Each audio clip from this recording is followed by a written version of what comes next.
Now to install Kiwi, you have to just write pip install Kiwi and it will install the Kiwi in your current environment. And if you are wishing to create a virtual environment to install just Kiwi, so you can do it too. Okay, so now let's begin with Kiwi. Now I'm here. I'm going to create a first application using Kiwi. So obviously you gotta write pip import Kiwi because we need the Kiwi library and you can name it anything, but I am going to just import Kiwi, but you can add the body name for your particular library. For example, let's say KV is my Kiwi name, but I don't want to do this. I can directly use Kiwi. Now let's see which version we got for our particular current Kiwi.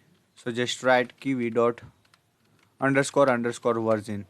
As you can see, we got this 2.0 version, which is latest, and we got all of the other information related to Kiwi. In a simple way, we are using the 2.0 version, which is the latest. Now, if you are using older or newer version, don't worry. Only few line will be changed. All of the line will be remain same. The first thing we are going to do with Kiwi is to create a label. Now, if you ever learned to create any GUI application such as Android, Windows, so the first thing you gotta learn is how to create a label. Label is nothing but the text. In a simple way, the label widget is for rendering the text. It supports ASCII and Unicode string. So let's create a label for our first application. We are going to just simply print subscribe all in one code. Now in Kiwi you have to install the app which we will use to inherit our main program with. For example, because we are using the Kiwi in here, we have to import another library which is nothing but from kiwi.app import app. App is nothing but an application class, and if you wanna see all of the other detail related to app, you can just click control and select the app. It will redirect to that particular app.py file. Now we are going to use this app to inherit our main app with. Okay, now because we want to create a label, so we are going to import the label, and the label is in the from kiwi dot uix import label. Sorry, from kiwi.uix.label we are going to import the label, or you can import star, or you can directly import label. And if you are pro programmer, you can directly from kiwi import star. So with that line you can use whatever and however library you want in your program. Okay, so now let's create our first app. Now in here, if you are using the Kiwi, you have to create a class because it's nothing but the object oriented programming library. So for that we are going to create a class. You can name it anything. I'm gonna name it first app.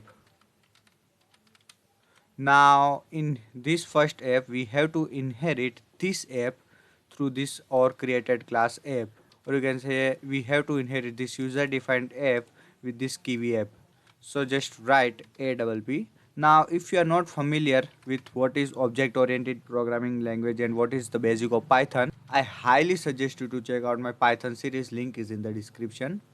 Now we don't wanna do anything fancy. We have to just create the text, a label. So I'm going to create a function build, which is nothing but a Kiwi suggested function. So just write def build, and in this function we are going to return the label. So as you can see, I just created the label using lbl equal to label and text equal to, you can add whatever text you want. I'm going to add subscribe all in one code, and simply I'm going to return the label. Now this was the very simple app. In here I just created a user defined app, and in this app I use the inherit to inherit this Kiwi app with this user defined app, which is nothing but the first app. And in this first app class we just created the build function. This is the Kiwi suggested function. In here I just created the label. I stored the label in the lbl variable and I just returned it. Okay, that's it. That's our first function. Now we gotta just have to call this first app. Now let's say obj equal to, I'm going to call the first app. Now to actually run the application you have to write obj.run method, which is nothing but compiling method which will run the which will execute this particular code in compiler, and it will give you the output. Let's try to run this. As you can see, this is our first application.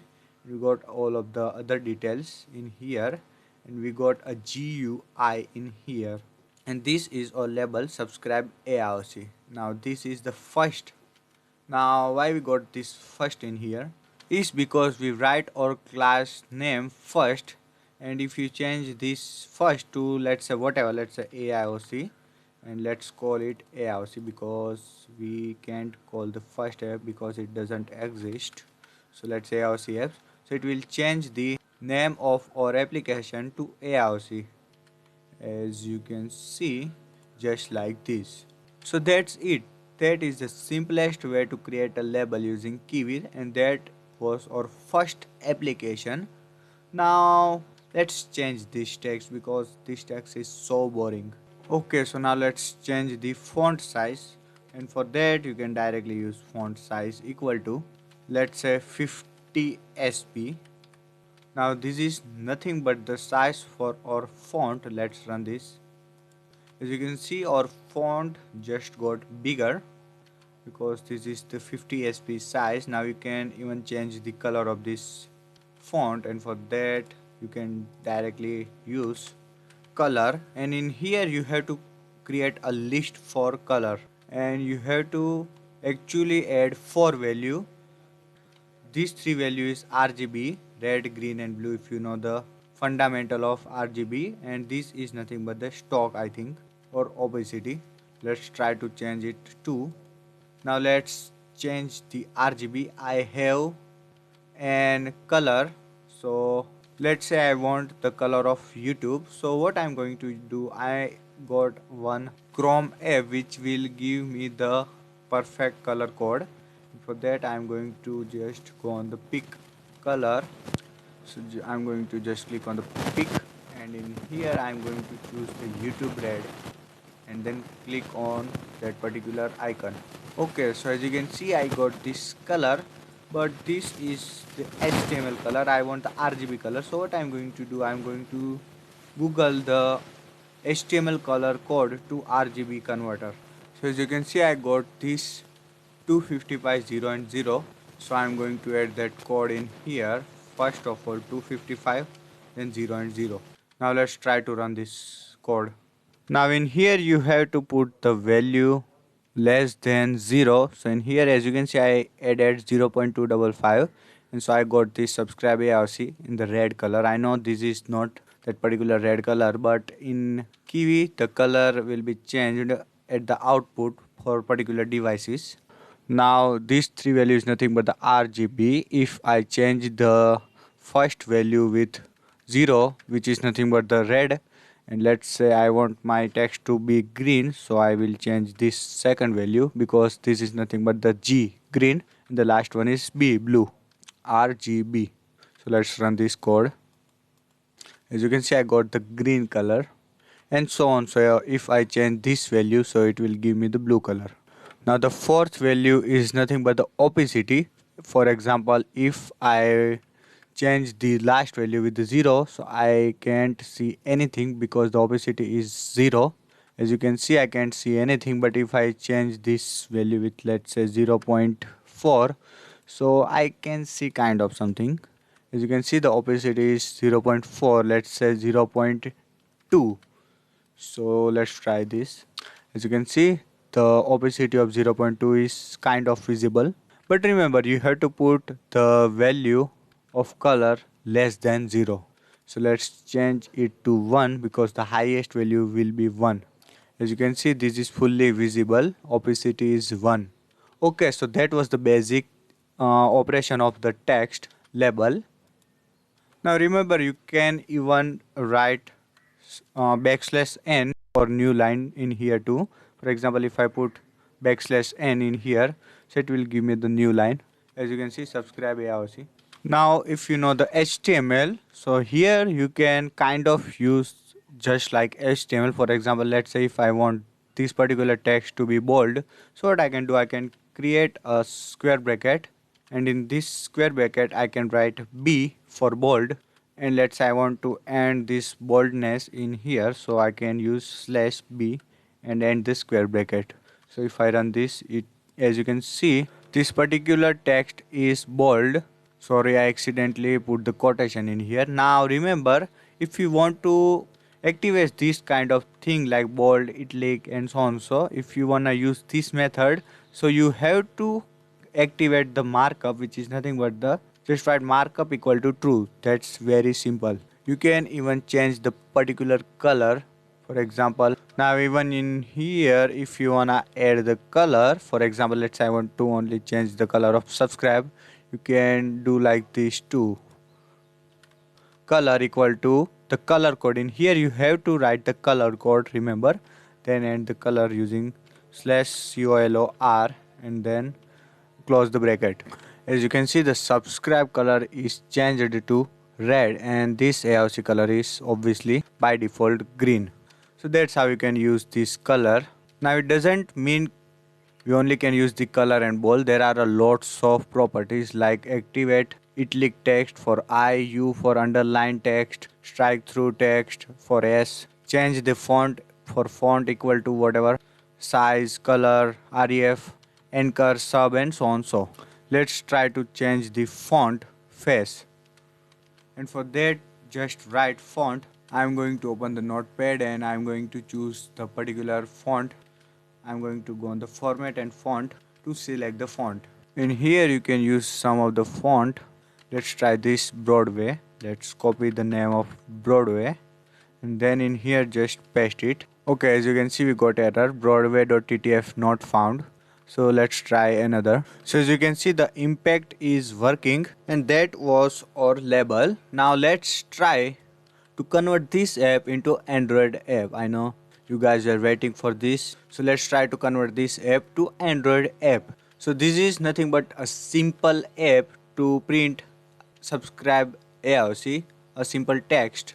Now to convert that app, we have to open the Google Colab. Just open the Google Colab or link is in the description. Now in here, you just gotta click on the cancel button. Now click on the file and new notebook. Now this is nothing but the Google Colab. In here you can write any code and run it. This is just like Jupyter notebook and even the extension of this file is ipynb, which is nothing but for Jupyter notebook. Now in here just click on this file button and you gotta insert the file in here.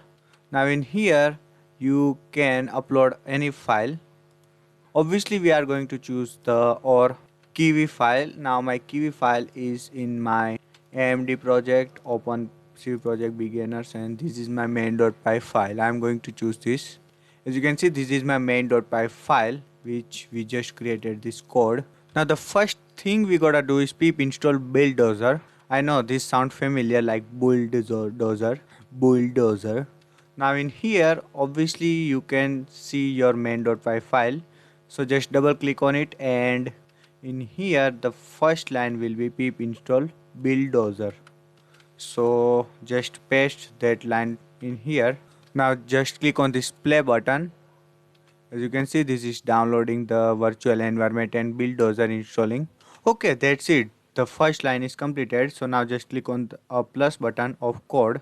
Now in here again we are going to use the Cython. Now if you don't know what is Cython and if you wanna learn about Cython, so please comment me, so I will make the series related to the Cython. So now obviously you gotta install the Cython, so just write pip install Cython and this particular version and just click on the play button.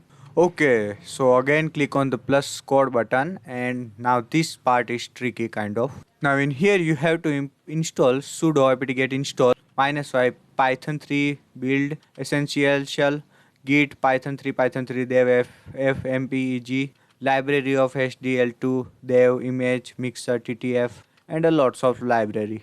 All of this code will be available in my allinonecode.com website and in the description. Okay, so that's it. This is the line. Now let's run this code. As you can see, it is installing all of this particular related needed file in here. Okay, again click on the plus code button. Now in here we are going to install the GStreamer and the library for GStreamer 1.0. Again write this code and play button. Again click on the plus button. Now we are going to install the library for SQLite 3 if you are using database and so on so in your project, but we are not using, but let's install it. So just write this line and click on the play button. Okay, and then click on the plus code, and this is the last thing we are going to install, which is nothing but the library of FFI dev. Sudo apt get install lib FFI dash dev. Click on the play button. As you can see, this is complete. Now again click on the plus code button. Now in here we are going to create an initializer for bulldozer. So just write bulldozer init. As you can see, it will ask us, so just write y in here and hit enter. As you can see, the bulldozer is created. Now if you go on your file, you will see the bulldozer.spec, which is nothing but our bulldozer which we just created using this bulldozer.init. And if you will double click on it, you will see all of these details like title equal to my application, package name equal to my app, and so on so related to your particular Kiwi code, which is nothing but our main.py.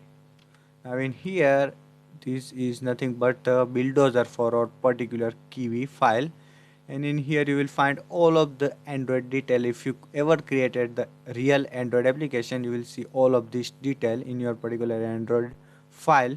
As you can see, NDK version is 19b and all of the API version and so on so is available in this documentation. Even the author of @copyright info, OSX specific, and so on so. Now in here you can change the application name and you can change all of the detail, but let's not do anything. You can just change the application name to whatever name you wanna change, but my application is perfect for us because this is the demo application. In case if you wanna change the application name, so what you can do, you can just change the my application into, let's say, AIOC. This is or changed name, but I think my application is perfect for now. Now I'm going to close this. Now let's add the next line. So just click on the plus code button and put the next line, which is nothing but the bulldozer -v Android debug, and click on the play button. Now in here it will ask us, are you sure you want to continue? So just click on the Y and hit enter. Now the last line is bulldozer Android clean.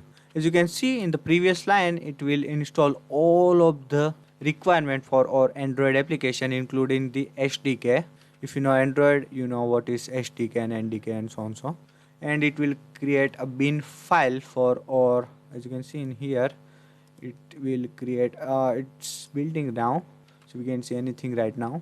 Now it will take some time related to your project, but I don't have a huge project. I am just printing a subscribe AOC in my label, so that's not big project, so it will not take too much time. As you can see, it is downloading the repository for Android SDK and so on so. In here in the previous line it will ask you yes or no, so again please enter Y and hit enter. This is nothing but the documentation and license for your application, as you can see, and don't, again you have to write Y.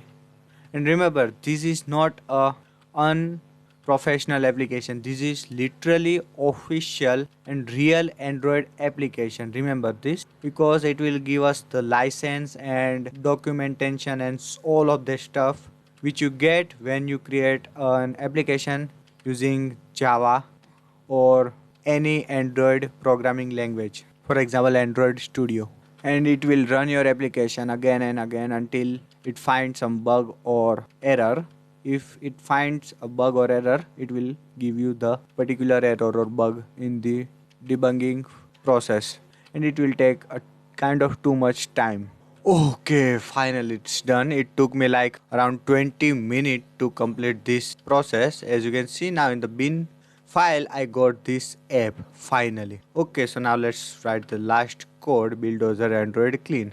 Now if you don't wanna clean this process, you can skip it, but let's try first our application. So just right click on it and click on the download.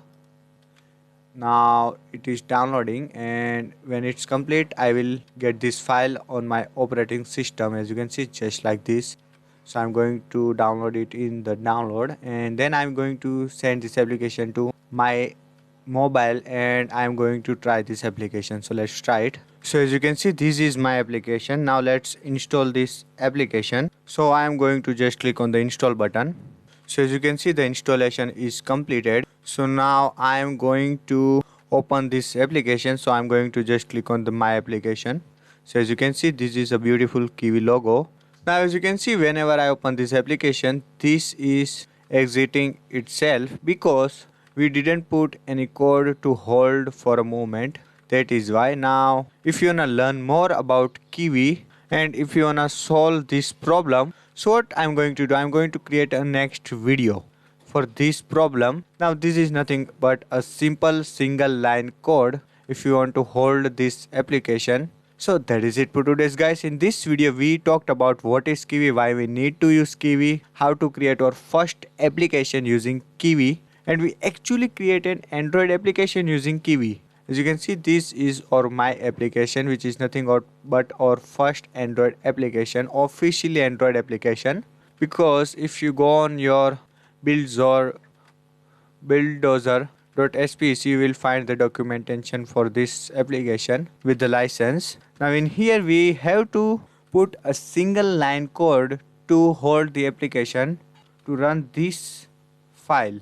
So in the next video I'm going to show you how you can do it. Till then, if you like this video and if you are interested in the next video, hit on the bell icon, subscribe this YouTube channel, hit on the like button now if you really like this video. So that is it for today's video. In the next video we are going to talk about text input widget, canvas, checkbox and so on. So if you are really interested in this Kiwi series, comment me and like this video. So see you guys in the next video. Till then.